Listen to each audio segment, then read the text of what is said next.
WSDOT. And to my right, it's Patty Rubestello, who is the head of Washington State Ferries, and Amy Scarton, who is a former head of Washington State Ferries and now Deputy Assistant Secretary at WSDOT headquarters. So I can kind of go over the general feel for what happened here today. Patty can step in after that. And then Amy's going to make some comments as well. They're both going to go off and be briefed right after this, but I'll stick around for any questions you may have. So we'll just dive right into it. We're on board the Cat Lamet right now. About 8:15 this morning, the Cat Lamet had what we call a hard landing. And obviously there is significant and serious damage to this vessel. It's not something that we ever want to see happen. And obviously a scary situation for both passengers and crew, and we're really lucky that no one was seriously injured here. We're not sure, there's no smoking gun exactly what happened here, as far as mechanical failure or anything like that. I can tell you that all of the crew, as standard procedure, will be drug and alcohol tested. That's already been done. We're awaiting results there, and we're working with our federal partners and others to really investigate what happened here. We want to know so that it doesn't happen again. This is a really rare occurrence at Washington State Ferries. We do have hard landings from time to time, but nothing as significant like this where we see damage like this. You'd have to go back well over a decade to get to the last time anything like this happened. Our crews are highly trained merchant mariners. We're proud of our terminal workers and the folks that got this boat in safely without anybody being seriously hurt. That said, obviously there is extensive damage, running into millions of dollars on this vessel. It removes it from the fleet, likely for months, in order to get it repaired, and a significant price tag. We have insurance. All the same, it does make operating the ferry system just that much more challenging any year when we have staff shortages that are coming out of the pandemic. And with that, I'd like to introduce Patty, who can tell you a little bit more about our safety record and that type of a thing. And then maybe Patty, go ahead. I didn't want to try and spell her last name and mess that up on cameras, and maybe you can do that for us too. Thanks, Patty. Thanks, Ian. So my last name's Rubestello, Rubestello, and as Ian said, really a miracle that nobody was. Step a little closer to the mic. Sure. Is that better? Patty. All right. So I have had a chance to get on the vessel, kind of look at all the damage. It is fairly significant. It truly is a miracle that someone wasn't injured. I want to compliment our staff. Safety is really top priority here at Washington State Ferries and at WSDOT. We are a leader in safety. Worldwide, we have the best safety record, so this is an unusual event for us. But I want to thank our staff who handled it outstandingly. They are a bit shaken up, but they did what they needed to do. They reacted and responded as we would expect. I also want to thank our instant responders who showed up. It takes a lot of effort and support when we have these types of situations, and they did a stellar job of responding and assisting. And then finally, I want to thank our transportation partners across the region. We were getting numerous phone calls from different transit agencies, the county, the city, just everybody wanting to help us out. We have a disruption that, it affects our whole system, and having them help and respond to that is much appreciated. So with this, I'm going to turn it over to Amy Scarton to give you a few words. Thank you. Good afternoon. I'm Amy, A-M-Y, Scarton, S-C-A-R-T-O-N. I'm the Deputy Secretary of Transportation for the state of Washington.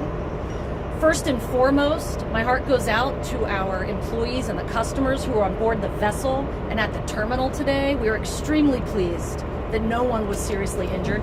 This was a significant event, and the entire State Department of Transportation will put our weight behind the ferry system as we investigate this event. We're also working very closely with our federal partners. The United States Coast Guard is on board. Patty and I met with them.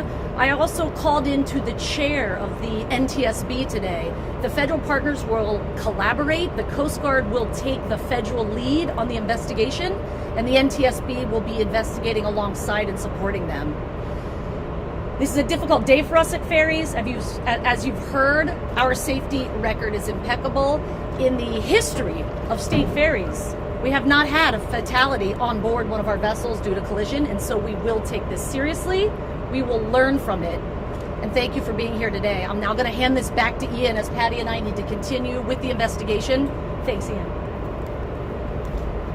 Well, thanks everybody, and I think the one thing I didn't address is the one thing I didn't address is what's going to happen with service. Obviously, with a damaged boat in the slip here, and there is damage to some of the pilings offshore, what we call a dolphin, that this vessel struck and caused the damage.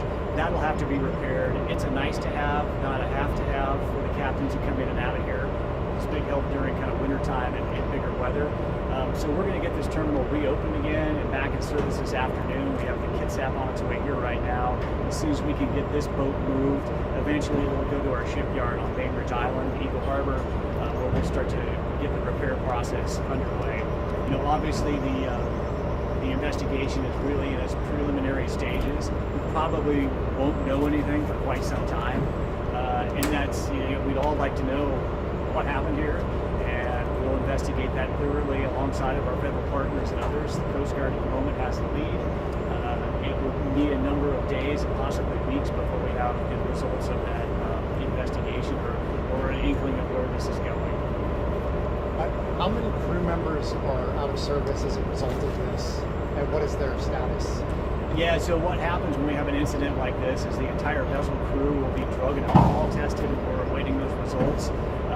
Some of them are pretty shook up as well, from this happening. It's not something that you see every day. And so as far as their status goes, obviously they're off duty now, and we'll see what happens in the days to come. The system's already been pushed coming out of the pandemic. What is the impact of taking a perfectly healthy vessel out of service and an entire crew? What is the trickle-down effect of this? Yeah, it does make it more challenging, right? We're going to get this route back into service this afternoon, which is great news, but we've lost a vessel, and there's a limited number of those, and that's a challenge. And of course, we have a limited number of crews, and I suppose that, I think everybody's got limited numbers of employees right now, whether it's the airlines or the buses or state ferries. And so that causes us challenges as it is. But losing a vessel is never a good thing, especially for long term like this is going to be. Immediate impact to service will be minimal, but we'll see how this goes as the months go on. What time do you bring it back to service? So we're going to do that as quickly as we can. It's basically as fast as we can move this boat out of here and the Kitsap shows up. It could be, it will be sometime this afternoon, anytime from now going forward. Yeah, the cars line up out there. Or should they head up there? Well, wait until, follow us on Twitter, sign up for our rider alerts via email, and we'll keep you posted on when this terminal reopens, but we do expect it to do so this afternoon. Now, Ian, I know there's a lot you probably can't say, but I couldn't hear you because of the background sound.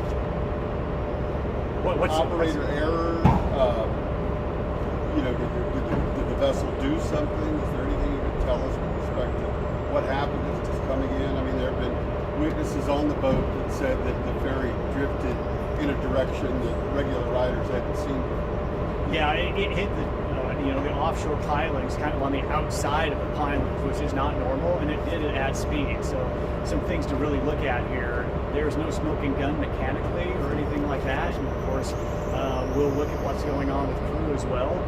But these are highly experienced merchant marines, and it takes a lot of experience to operate one of these vessels. So we'll see what the investigation tells us here in the coming days. Will this move out under its own power, or are you going to have to tug it over? I don't know the answer to that right now, but I don't think we're waiting for a tug, which to me means that they'll have a crew move it over, first to Vashon and then eventually over to our shipyard on Bainbridge Island. And were there people on the deck up there and in the car? I can't quite hear you, Joe. Were there people in the car in the vehicle that's sitting right there, and were there any people up on the deck up there? Yeah, I don't know the answer to that, but I suspect that the person probably was in the car and heard that they were okay and went about their business, and that they had planned for Seattle, and probably feeling pretty lucky and wanted to know where their car was going to end up because we haven't been able to extricate it quite yet. So, there'll be some multiple insurance claims, not just for the boat, but for the vehicles that were on board that were damaged as well.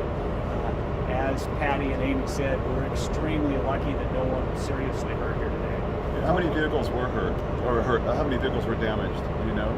Yeah, several vehicles is what I heard were damaged in this, but just the one was not able to be removed. Ian, talking about the investigation, there any surveillance video? I mean, I know security is a big thing here. Is there security video, surveillance video of this crash that happened either on the dock or on the boat? Yeah, so the Homeland Security operates our security video, and likely there is video of the incident. I haven't seen it myself at this point in time, and it's usually not releasable. Although you're welcome to put in a PDR request for that, but unfortunately, usually it's not releasable. I'm going to ask if we're able to release some screenshots or a small amount of it, because of course all of us would like to see what happened here. Does the investigators or ferry's leadership believe that the crew deliberately hit the dolphin to avoid some other worse problems, such as damaging the dock or going all the way out to the beach? At this point in time, there's not any evidence to suggest that. And like I say, we just don't know exactly what transpired. Obviously, something went horribly wrong here. And again, we're just really lucky that nobody was seriously injured or worse. How many years is that captain? It takes typically 20 years to become a state ferry boat captain, and this captain is a long-term captain. Is the captain the one who's actually operating the vessel as it's docking, or what crew has the responsibility for that? What crew personnel? Well, it can vary from time to time, but for the most part, the buck does stop with the captain when it comes to landing the vessel, especially as you come this direction.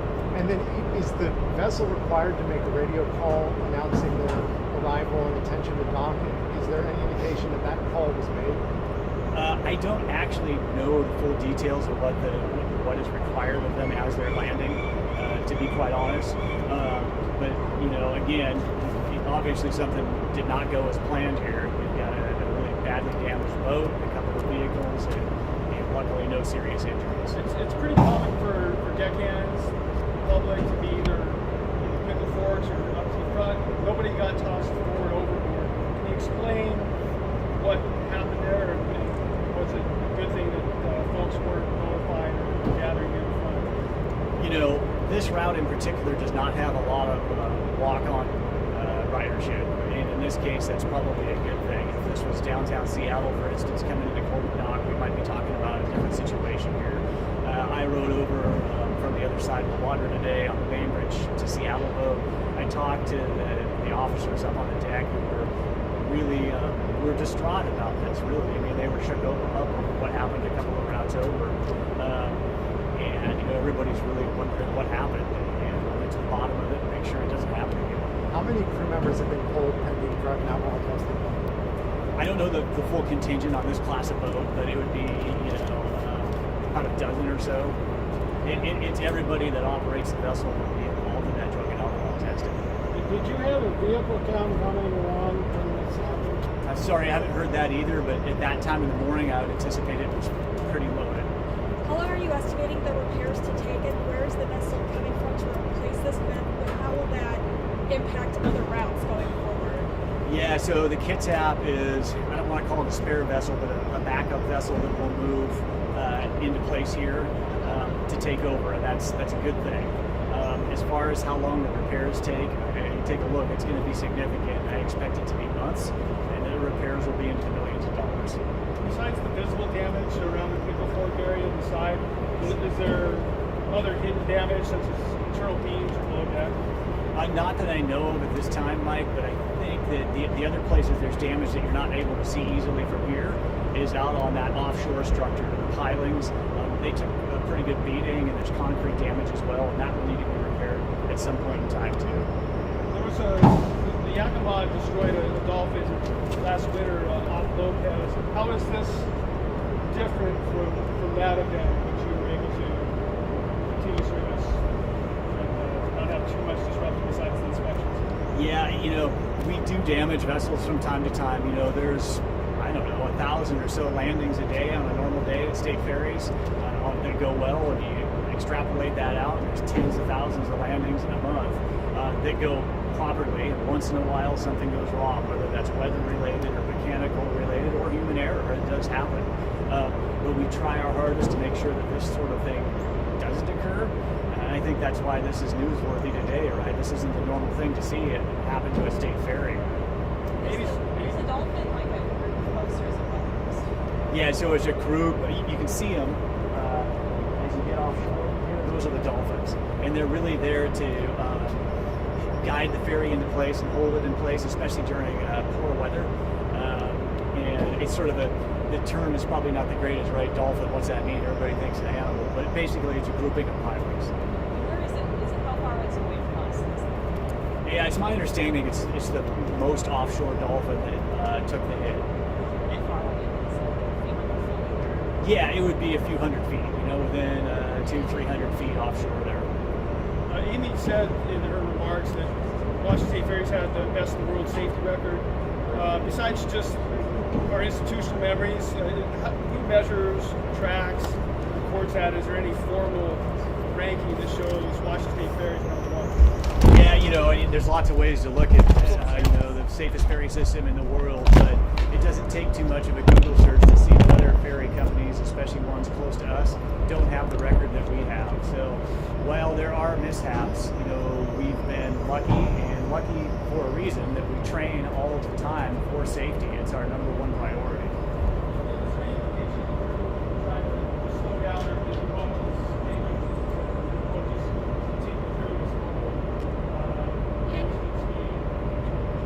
Well, as I say, we're investigating that, but your witnesses are probably correct. It looked like it was moving right along to cause this type of damage. It doesn't sound like you're located propulsion mechanical damage. Are you looking for communication factors, the crew, navigators, and engineers, or some other kind of human factors, some kind of Yeah, and that's what we're going to find out here, over the coming days, weeks, and months as the Coast Guard gets their investigation underway concurrently with ours. There is no smoking gun, as I said, for what would have caused this. We haven't found anything mechanical that's really obvious, that type of a thing. So we're looking at all avenues to see what exactly happened.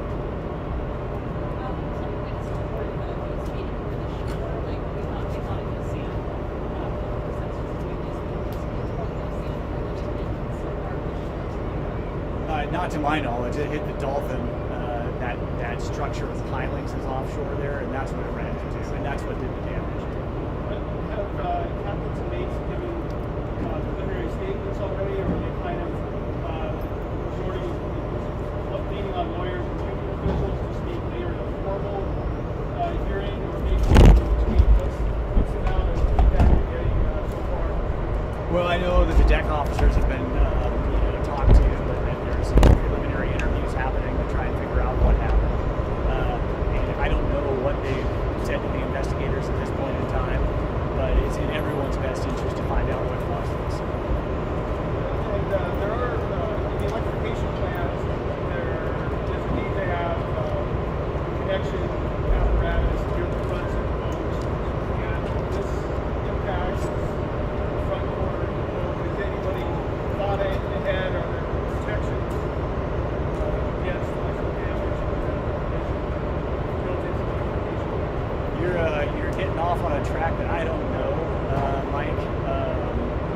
Obviously this isn't planned. You don't want to see damage like this, whether it has anything to do with an electrified vessel or a diesel powered one. Dolphins filled with concrete. There is concrete used in the dolphins along with steel and sometimes wood pilings, and then you see that kind of plastic material rub rail that's on there to also help protect the vessel.